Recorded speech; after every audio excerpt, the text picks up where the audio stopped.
Bonjour à tous chers éveillés, on se retrouve aujourd'hui pour la lecture de vie antérieure de Sarah. Je vous laisse découvrir, à tout à l'heure. Bien, alors, pour tous mes consultants, pardon, je pose toujours la même question en préambule, à savoir qu'est-ce qui vous a amené effectivement à faire cette lecture, à demander cette lecture de vie antérieure. D'accord.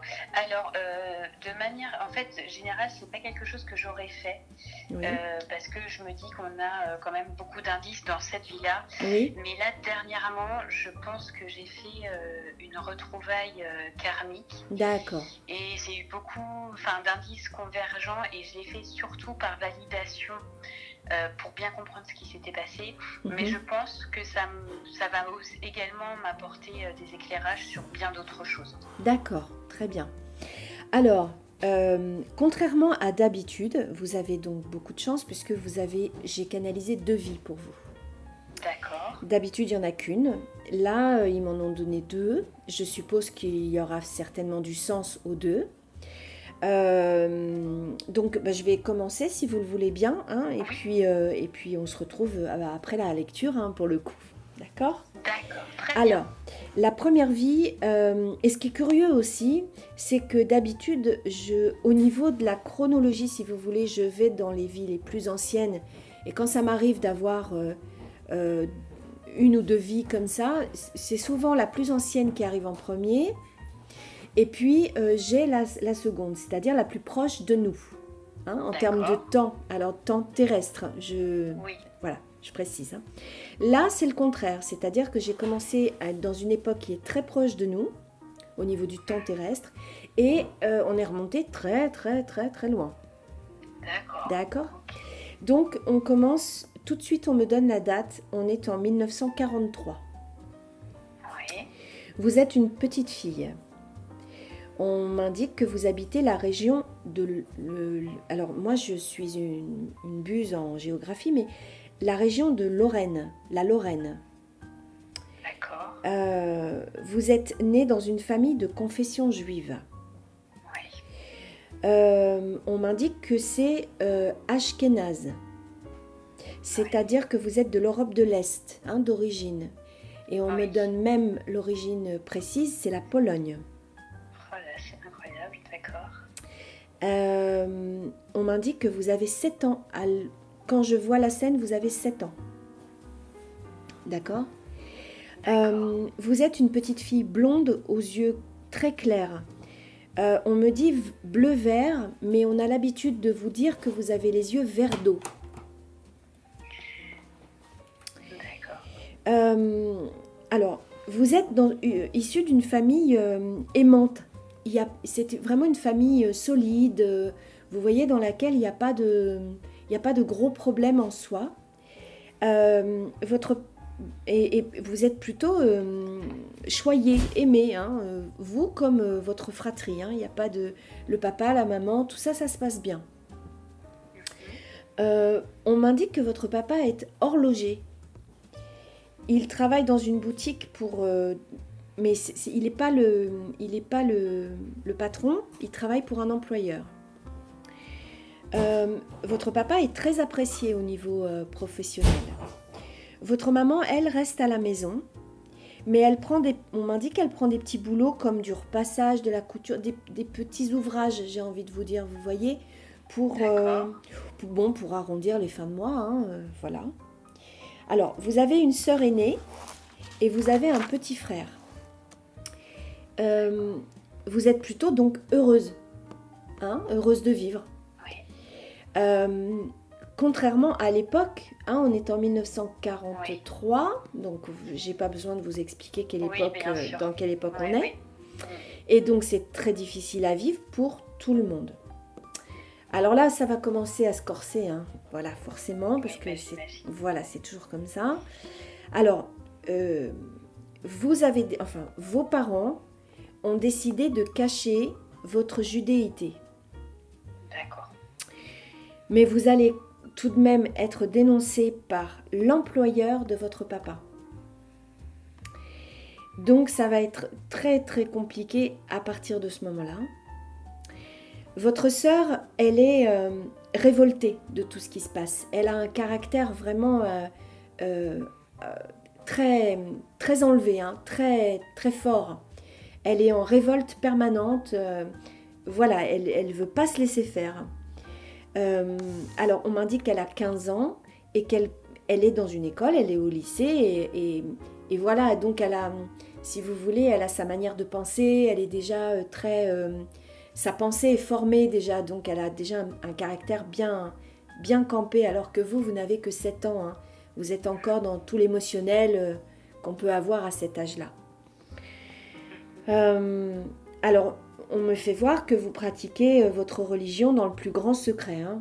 Voilà, vous vous cachez pour faire vos... Vous savez, il y a le vendredi soir, le Shabbat, etc. Tout ça, c'est vraiment... il ne faut pas faire de bruit, voilà, on se tait, on n'en parle à personne. C'est vraiment... voilà. Donc, il y a une notion de secret, hein, déjà. Alors, là va arriver le moment où la milice, on me dit que c'est la milice et non pas la police, qui vient vous chercher, vous et votre famille. Alors, pour vous, c'est la totale incompréhension. D'accord. Au niveau des sentiments, c'est ce qu'on me montre, hein, c'est des gros ressentis de « mais qu'est-ce qui se passe, quoi ? Qu'est-ce qui arrive ?» On vous arrache des bras de votre mère, on met les enfants d'un côté et les parents de l'autre. Mais votre père et votre mère vont être séparés. Hein, ils ne vont pas être ensemble, parce que je pense que les femmes et les hommes, on ne les mettait pas ensemble. Hein. Donc dans un premier temps, vous allez être avec votre frère et votre sœur. Alors pour vous, vous vivez ça comme une déchirure totale.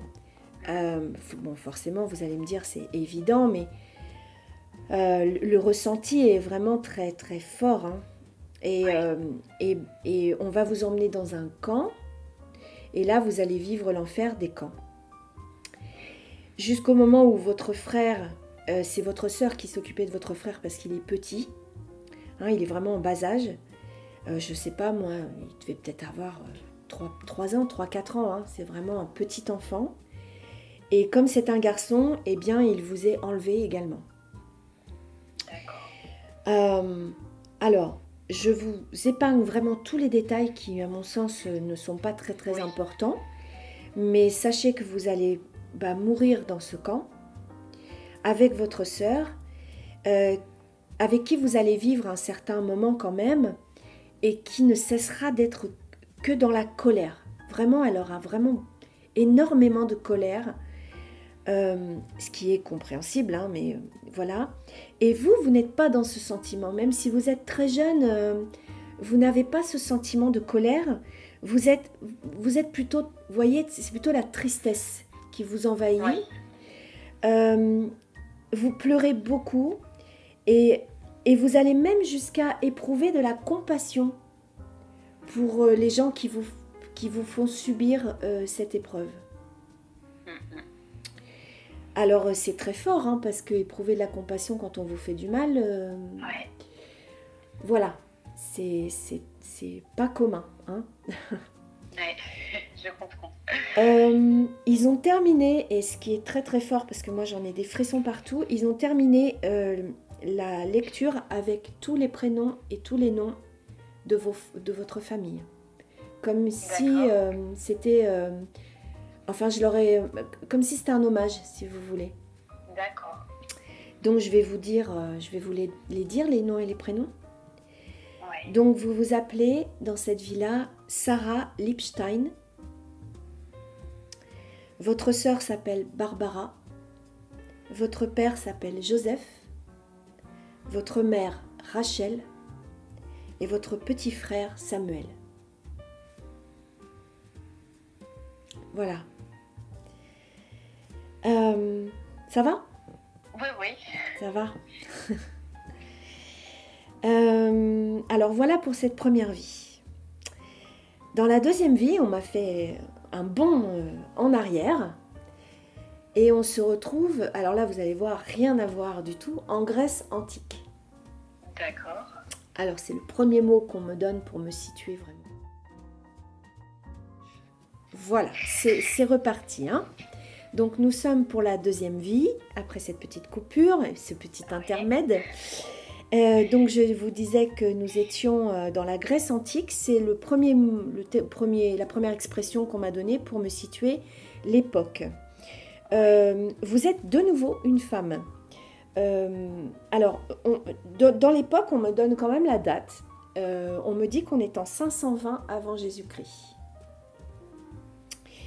Donc, vous êtes de nouveau une femme, à nouveau d'une très grande beauté. Hein, j'ai l'impression que c'est important que vous sachiez ça. Autant vous étiez blonde dans la première vie, autant là vous êtes complètement brune, même limite j'ai envie de dire les cheveux noirs. D'accord. Très longs, bouclés. Et quand je vous vois, vous portez un serre-tête sur le front. Je ne sais pas comment vous dire, oui, je vois. Vous voyez un peu. Et les cheveux sont pas tressés, mais j'ai l'impression que, voilà, de ce que je vois, que le serre-tête, là, enfin, moi j'appelle ça un serre-tête, mais ça doit porter un autre nom, hein. Ce qu'on met sur le front tient avec, en fait, les cheveux qui sont entremêlés dedans. Vous voyez, en fait, il tient avec vos cheveux qui sont tressés tout le long de votre crâne, en fait. Vous voyez ? D'accord. Vous êtes vêtu tout de blanc, hein, avec une longue robe, enfin on pourrait dire une robe. Après vous avez tout c'est une robe, oui, mais c'est une robe, je sais pas, ça doit porter aussi un nom, mais il n'y a pas le haut. C'est-à-dire que vous avez les bras et le haut de la gorge nu. Vous savez, c'est le haut ça enserre le haut de la poitrine. Voilà. D'accord, oui, je vois. D'accord. Mais vous n'êtes pas nu, hein. Oui. Alors, on m'indique que vous êtes comme une prêtresse. D'accord. Vous avez ce statut-là, on va dire. Donc, je vous vois prier et faire des offrandes. Et on m'indique que vous êtes dans un temple dédié à Athéna. D'accord. Voilà. Vous incarnez une descendance de femmes médecins, mais aussi de guerrières. Alors, guerrière, pas dans le sens je vais faire la guerre, hein, c'est pas ça. Guerrière dans le sens, je vais dire un autre mot, c'est justicière, plutôt que guerrière. Voilà, c'est ça. Alors, on m'indique que vous soignez avec les plantes. Ça, c'est votre principale activité, en fait. Vous êtes une femme médecin, finalement. Hein, voilà, vous êtes une religieuse, médecin. Enfin, voilà, vous avez tous ces atouts, en fait, pour vous. Hein, toutes ces notions. Hein, vous incarnez toutes ces notions. Alors, par contre, malgré tout, je vous vois monter à cheval. Et vous battre quand même avec une épée. Hein. D'accord. Donc, je disais justicière, mais justicière guerrière quand même. Hein. Oui. Parce qu'il y a l'épée quand même. Hein. Donc, vous appartenez à une sorte de caste qui est à part. Hein. D'accord. Comme, je ne sais pas, on pourrait dire des nonnes ou des... Voilà, une caste à part. Vous êtes respecté et vous êtes craint. Ou crainte, je ne sais pas comment on dit, craint. D'accord. Voilà, on vous craint, voilà. D'accord. Vous n'êtes pas seul, hein, bien évidemment, hein, vous faites partie d'une... C'est pas une secte, hein, il n'y a pas cette notion-là. C'est plutôt un groupe, voilà, un groupe. D'accord. Alors, forcément c'est là que ça se gâte, comme d'habitude. Vous allez tomber folle amoureuse d'un homme. Et pour l'amour de cet homme, vous allez entre guillemets, vous corrompre. Il faut voir là-dedans le mot rompre. Parce que je vous explique, vous allez rompre les serments que vous avez passés. D'accord. Au niveau de votre chasteté, normalement, dans ce groupe, les femmes restent pures. D'accord. D'accord ? Et vous, pour l'amour de cet homme, vous allez rompre ce serment.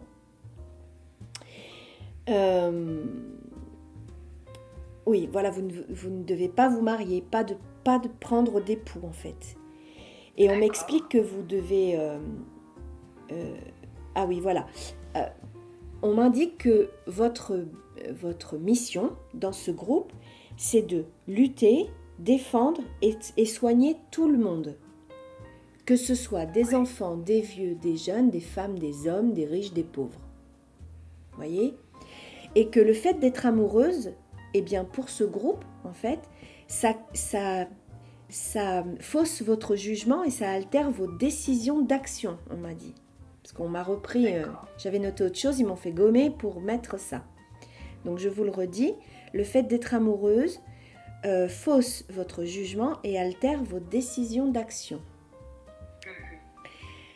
Donc vous allez être, on m'a dit, répudié de ce groupe, c'est-à-dire chassé de ce clan, de cette caste.